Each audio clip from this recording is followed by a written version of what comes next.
What's up, YouTube? How is everyone? Oh my God. It has only been, 3 months since I posted a video.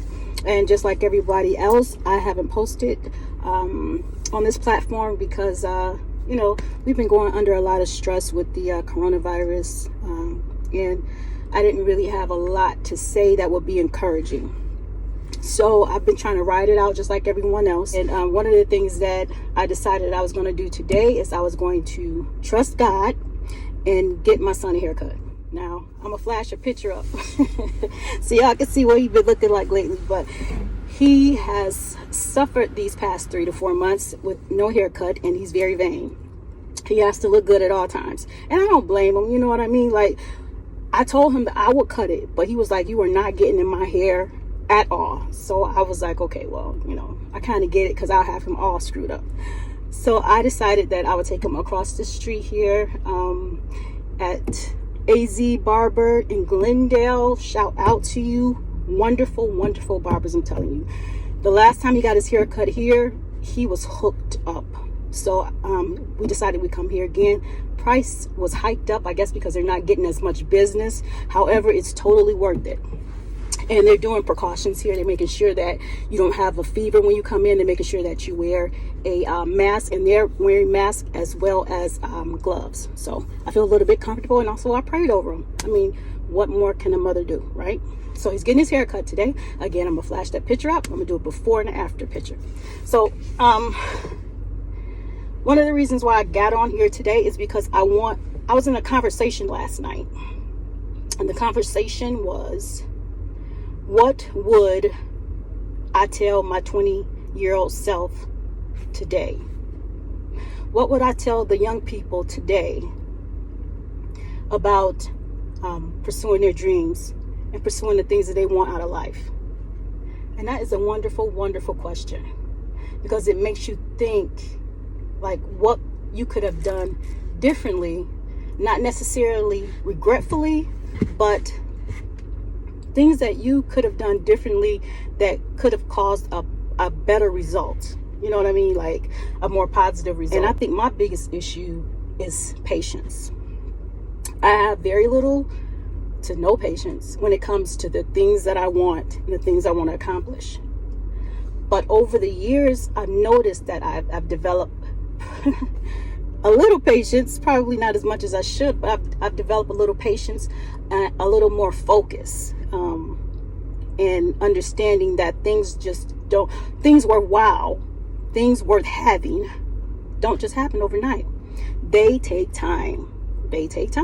Because if you want something bad enough, and if it's that important to you, you should be willing to sacrifice your time and your energy towards it. So my 20-year-old self, I would say, patience. Take your time. Work hard. Know what you want, and if you don't, study yourself. Study yourself to find out what it is you want, and pray, because God will always enlighten our path whenever we put Him first. So those are some of the things I was thinking of, and I thought it was an interesting conversation that came up. As a matter of fact, it was me and my sister who were having it, and we were encouraging my nephew who's going to start up his business. Passion determines your destiny. Passion will determine how far you go in life. If you have the passion, you should have the patience. The reason why you need passion is because passion is the force that drives you to go further and to keep focused. In your 20s, you don't really know what it is you want out of life. Who does? No one really knows what they want out of life in their 20s. They have kind of a clue, unless you have been, I guess, trained in a certain area up until that time. You pretty much know what it is you want to do. But if you haven't been trained in a certain area and you're just kind of going off of your skill set, there is a good chance that you really don't know what you want to do. So another thing that I would tell my 20-year-old self is to be patient with yourself too. Be patient in knowing that you don't have all the answers. You won't have all the answers. And it is a process. It's a process to find out who you are and what it is you want to do with your life. And you're not in a competition with anyone except you. You're in a competition with what it is that you want to do in your life. A lot of times, and this is, I'm guilty of this too, we look at other people, and we say, well, they're doing X, Y, and Z. I should be doing the same thing. The problem with that is this. They may be doing X, Y, and Z, but the reason why they're doing X, Y, and Z is because they want to. They have a passion to. Now, question yourself, if you're looking at other people and thinking that maybe you should be doing the same thing, ask yourself this: do I have a passion to do that? Or do I just want to do what they're doing because it seems like it's working? No. Do you. That's the old saying, right? Do you. Do you because you don't want to get caught up in somebody else's dream. Believe me when I tell you, you don't want to get caught up in somebody else's dream. Because right in the middle of that dream, you're going to realize, I don't want to do this. Do you? What is it that wakes you up every morning? What is it that you're passionate about? What is it that you can see yourself doing until retirement? It's interesting. My son, my 15, almost 16-year-old son, came to me the other day and he says, okay, Mom, I know what I want to do for the rest of my life. I'm like, oh, okay. It's good to always throw ideas out there. And he says, I want to be a football player. I want to be a cornerback. And so I throw my head back and he knows I'm not necessarily for him playing football. A lot of different reasons, a lot of historic reasons why I'm against him playing football, and some of the reasons why is because of injuries,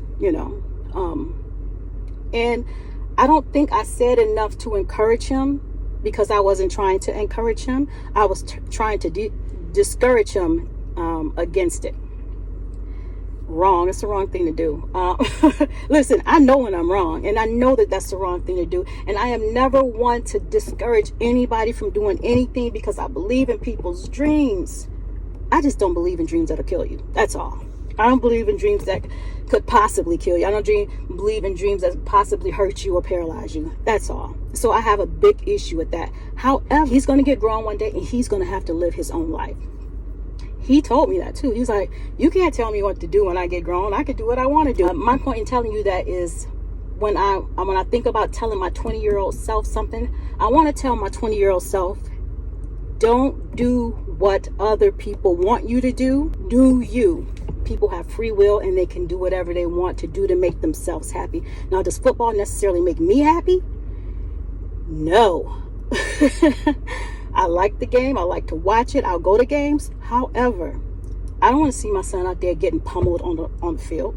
But it's still wrong of me. It's still wrong of me to put my fears off on him. So I would tell my 20-year-old self, there are going to be people just like me that tell you shouldn't do something, and they have valid reasons to tell you that. However, you still got to do you. You still have to do what's going to make you happy and fulfill your life.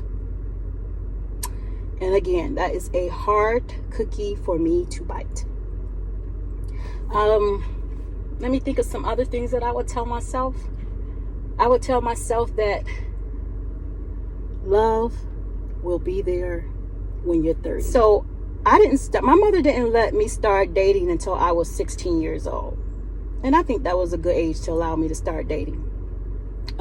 She was kind of strict, had to be in at 11, no freaking hanky panky. She made me believe if I kiss a boy, I get pregnant, that type of brainwash, even though I wasn't that crazy though. But I would tell my 20-year-old self, love will be there when you're 30. What do I mean by that? I didn't really have freedom until I actually went to college, right? So when I went to college, I wasn't buck wild on a 10, I was probably buck wild on a 7. You know what I mean? And when I say buck wild, I would never go outside of my natural character. But I had more freedom, so I did more of what I wanted to do when I didn't have that freedom, which was date more, which was have a relationship. And so I jumped into a relationship thinking that that was what will fulfill me, without me actually reaching towards my dreams. I tried to blend both of them at the same time, is what I did. I tried to blend in a relationship with my school work. And if you aren't, and I was a straight A student, so that wasn't the issue.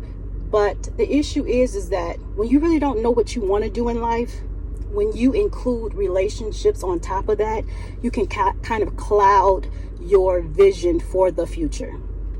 To each his own. Some people can get into relationships and make them work and still get their degrees, whatever. It just didn't work for me. But you know what you're capable of doing. You know what will take you off focus. You know what will keep you on focus. And if you know that you can handle a relationship, a full-blown relationship, while you are pursuing your dreams, then go for it. But if you don't think you can, then I would say step back from relationships and do what you want to do to get you what you want out of life first. A shorter version of that would be get your money first. Get your career and get your money first. Everything else will fall into place. So those are some of the things that I think are very important when it comes to deciding what it is that you should do as a 20-year-old going forward in your life. Those are just some of my ideas. Whatever your ideas are, please, because everyone has different experiences. Whatever ideas you have, or whatever you would tell your 20-year-old self, put it in the comments for me. I like to hear what your thoughts are too, because we all have different thoughts, different experiences that someone else may be able to benefit off of. But this has been D-Rue. I'm going to end this video now. Thank you so much for watching. If you are new to my channel, please subscribe, like, and comment. If you aren't new, please like and comment. Let me know what your thoughts are on this video. Okay, until I see you next time, this has been D-Rue from D-Rue Inspires. God bless you, and see you in the next video.